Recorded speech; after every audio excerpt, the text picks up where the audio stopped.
JazzCast Pros. Before I had children, whenever we had an event, I was always 30 minutes early. I'm a stickler. I don't like being late for anything. I don't think I've been on time for anything in the last I haven't been on time. I mean, I have, but it just takes a lot of effort. Let's just say that I'm never 30 minutes early for anything anymore. That is hilarious. But parents across the board are raising their kids, and most are not taking time to take care of themselves. You know, it's like self-care. What? It's important because you have to have the ability to take care of others. You really have to plan. It helps with your stress level to plan. I shouldn't have to get up early. You should want to get up early because even if it's just 5 minutes, I've learned to appreciate even 5 minutes. Have a moment to reflect, set your intentions, or, just get your mind right. Welcome to Living the Front Seat Life. I'm your host, Kelly Marie, and I invite you to take this journey with me. We're going to be talking about all things mental health and emotional well-being. You see, I am a overcomer. If you are interested in figuring out the path for you to determine how and where you will drive your future, this is the place to be. We get to determine the ride. We may not get to determine the weather or who's on the road with us or if it's going to be a scenic route or not. But we are the drivers. So join me on this ride, living the front seat life. Hey everyone, welcome to Living the Front Seat Life podcast. This is your host, Kelly Marie, and I feel like I'm supposed to give you some announcements that Jazzy T told me to. Today's podcast is all about parental self-care. And I have my resident mental health mom, Vicki, is here and is ready to give us all of the tips and all of the goods on parental self-care. How's it going, Vic? It's going. Hey, how you doing, Kelly? It only took a little while to make it here. It's okay. That's all right. If you guys could, we probably should have recorded some bloopers and stuff for later because we were struggling, y'all.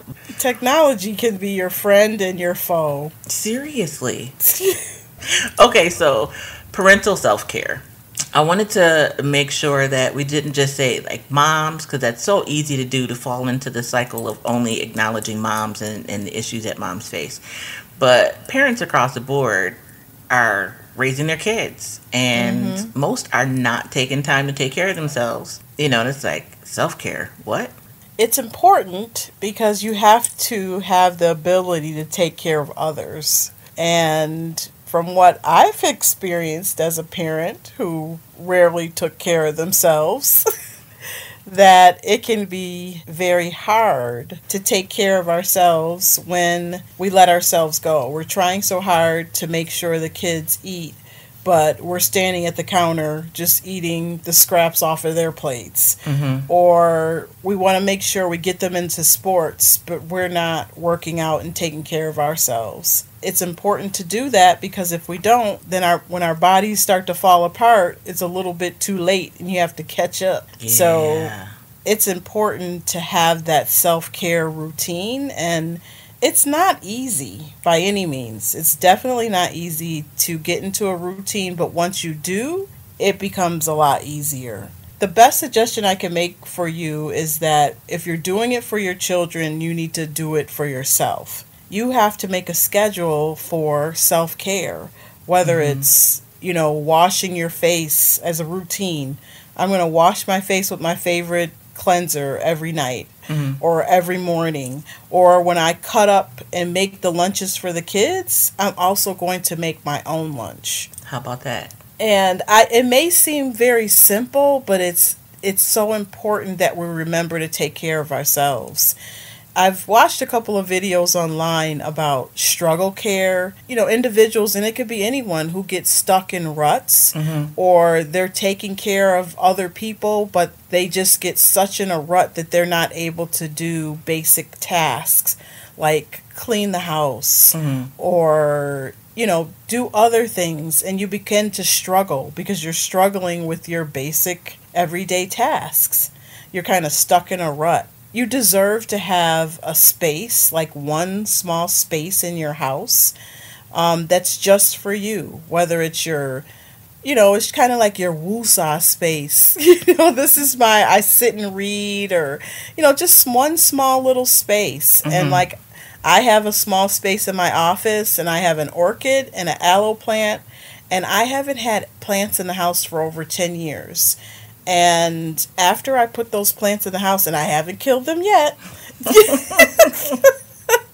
it's so wonderful to be able to look at those plants that I'm growing. It's a quiet place in my office, and I love it. And so that's possible even if you don't have office space. A corner, a chair. This is, dad's chair, mom's chair. You just have to be creative sometimes. Yes, and space can also be just the certain time of the day. Sometimes you have to figure out the best time of the day to do something. Even with me on the call with you right now, I knew at like 7 o'clock, everyone is fed. It's not necessarily time for bed. I gave them instructions, let mommy just do this for a half an hour, and then you can come and bug me for, fruit or whatever you want before you go to bed. But if it means you getting up 15 minutes earlier in the morning to have a cup of coffee with yourself, or with your partner or with your dog, go for a walk, something, get up 15, 20 minutes early, because we all know when we're rushing to get the kids on the bus or we're rushing to drop them off at school, 10 minutes makes a big difference. It does. I haven't had to worry about that in, quite a mini decade. But I do remember that, oh my God, it's 7:02, you got to get outside, hurry up, hurry. Right, that rush. And knowing that if they miss that bus, that throws off the rest of my day. Like, you have got to, I don't care if you only have one shoe, put the other shoe on when you get on the bus, but you got to get out of here. Listen, that rush in the morning, it really sucks. I'm sorry. There's no other way for me to describe it. It gives me anxiety if they're like moving slow. And so what I do to help me is that I make sure I have a lot of their lunches ready at night. So it's the preparation. And then I'm not under extra stress in the morning, which means they're not under extra stress. Because you don't want to send your children off angry or crying or anything when they're going into school because we got up, 10 minutes late. Right. So I try to get myself ready first. Then when they wake up, their breakfast is waiting for them.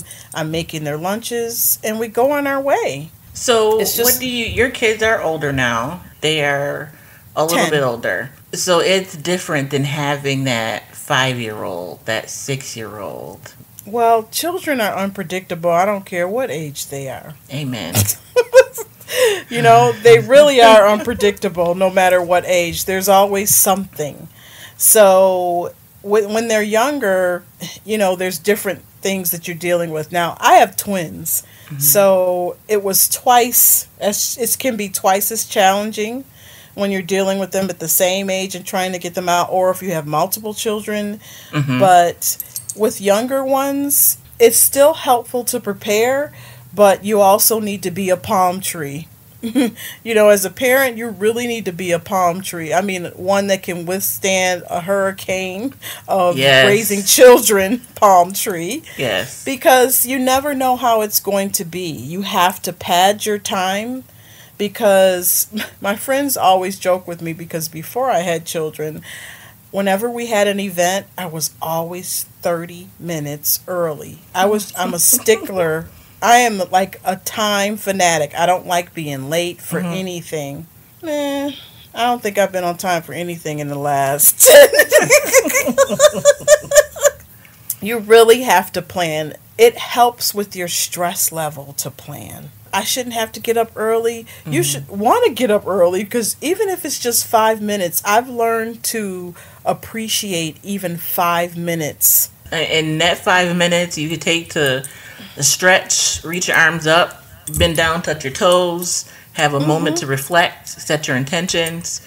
Yes. Or, just get your mind. If you've been thinking about starting a podcast and you want to include interviews with people across town, Riverside.fm offers unbelievable high-quality recordings regardless of your or your guest internet quality. And it also gives you separate audio and video tracks for each person speaking. And unlike Zoom, you don't have to install anything on your computer, and your guests don't either. Head over to Riverside.fm and use promo code JazzCast to get 60 free minutes of recording and 15% off a membership plan. Mind right, as little as 5 minutes can be beneficial. Yes. And sometimes you may not necessarily get it, so you have to figure out how you take that little time. As parents, sometimes we don't even have that when we're in the restroom. Right. So, taking that time, but you have to be able to be flexible. So the flexibility of parenting, and then let's not forget about parents who have children with special needs. Because that adds another layer. So it's like, well, what do you do when you have a child with special needs? You still need self-care. You still need respite. So it's seeking out organizations that can assist you in terms of getting more education about your child's condition, whether it's an IEP, individualized education program, or, a 504 plan if it's a medical plan. One of our girls has a 504 plan in place, and it's medical because she suffers with migraines. And we manage, but, there's some days that we may not even make it to school, and when that happens, it happens. I cannot control it. Right. But we just have to manage the best we can. The most important thing is that, that everyone is okay. And I think that is so huge. You summed it up. It's managing so that everyone is okay. It's not always going to be ideal. It's not always going to be perfect. Raising kids is messy. But people that raise one child have a totally different experience than raising two children. And two children, close in age. If your kids are 10 years apart, that's a big difference. So, it's different because you have a child that is relatively self-sufficient, and then you're dealing with a newborn. But, having kids, for me, mine were back-to-back. And so I always, for 7 years, had a kid in diapers. Someone was always in daycare. Someone, always needed extra assistance until the youngest became old enough to be self-sufficient. So it's not always easy. Although I will say something changed between 2 kids and 3 kids. That first kid, I was very much that new parent. The second one, I became, the traditional second parent. But when I hit 3 kids, I don't know. It was just different. I'm like, y'all, feast or famine. Y'all make it. Well, yeah. I mean, you're right. You said a few minutes ago, raising kids can be messy. Was that in a literal term? Yes. Because, literal and figurative. Yes. And you know what? That's okay. I cleaned off the counter and it's Monday, and then you turn around Thursday and the counter is back cluttered again. Because that's typically how it happens in this home. Where I'll clean off the counter and I'll say I accomplished it, turn around, it's back, lunch boxes, whatever. And you have to do what's best for your mental health. And I like to not have dishes in the sink at night, but it doesn't always happen like that. There might be some nights that I'm falling asleep at the counter and I'm like, okay, you need to go to bed. And I go to bed and I get up earlier in the morning and then I finish them. So you have to do what's best for your own, and getting enough sleep is key. You have to get enough sleep because kids, no matter what age, they will wake you up out of your sleep. I don't care if they're grown or if they're younger. They can wake you up and interrupt your sleep, or if you're worried about something. So it's having proper sleep, having proper hydration, and eating the right foods, because we'll feed our kids where we feed our kids a lot of fruits and vegetables.